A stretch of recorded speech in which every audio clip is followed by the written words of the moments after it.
Hello everyone. I'm Dr. M. V. Chandrakant, medical oncologist from Kolkata.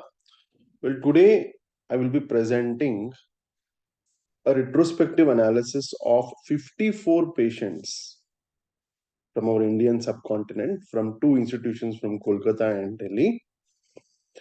So we have shared the data of experience of the paclitaxel, carboplatin, and cetuximab based combination chemotherapy followed by Nivolumab in patients with recurrent metastatic head and neck squamous cell carcinoma, and we will specifically focus on the oral cavity subset. Well, first thing that has to get into your minds are that we cannot just translate the Western results into our population because we are absolutely different. At least we are different in terms of head and neck cancers. Why are we different? We have more oral cavity cancers. Ours is mainly smokeless tobacco. We are less HPV. That is the reason. And thirdly, we have more of locally recurrent fungating masses, the way it is shown in the picture. And the disease burden is a lot, unless and until I have pain or difficulty in talking as well, I do not go to the hospital because of lack of awareness. And considering all these, response or shrinking of tumor becomes an important endpoint to address not just the overall survival. So we cannot just blindly extrapolate Western data in our patients. We are different. Well, what do I want to say? What is the data all about? It is a data of 54 patients of recurrent metastatic head neck cancer, and we did not test PDL1 because of resource constraints or non-availability. It was in the earlier era, and we gave 12 consecutive weeks of weekly paclitaxel carboplatin cetuximab, followed by cetuximab maintenance until progression, and in the subsequent line, we gave oral metronomic therapy or nivolumab based on the feasibility. So with this, by doing this, we recorded a response rate of 60%, which is far better than any of the immuno-oncology uh, trial data. And the progression-free survival crossed 6 months, around 7 months, and the overall survival crossed the 1 year mark, that is 15 months. And remember, if a patient has the feasibility of taking nivolumab in the subsequent line, some did receive low dose nivolumab too. So the overall survival near 20 months, which is phenomenal.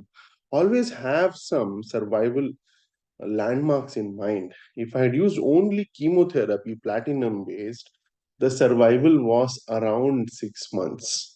And if I used extreme regimen, the survival somewhat reached to 10 to 12 months.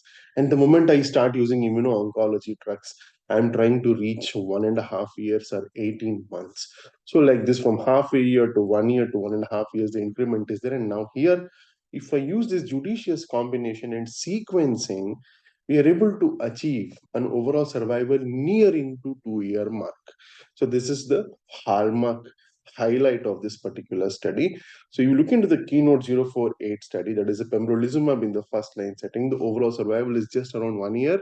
And if I have a CPS more than 20, it is up to 15 months.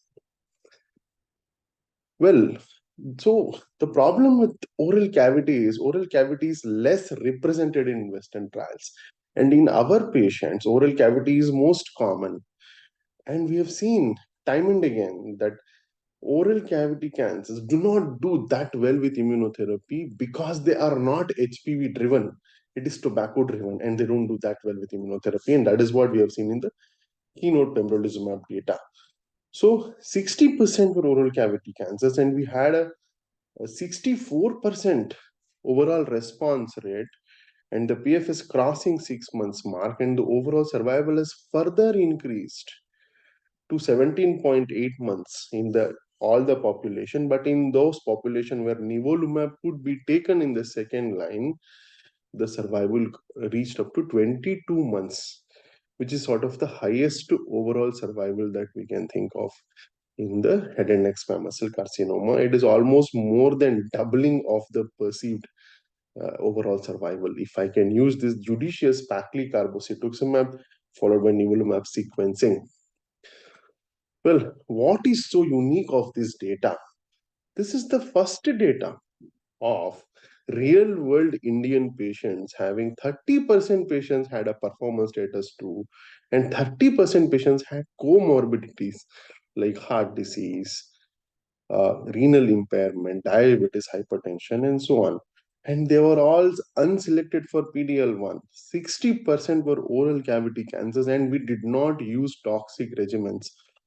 We all know the resources that is required for 5FU administration, its admission, central line, and so on.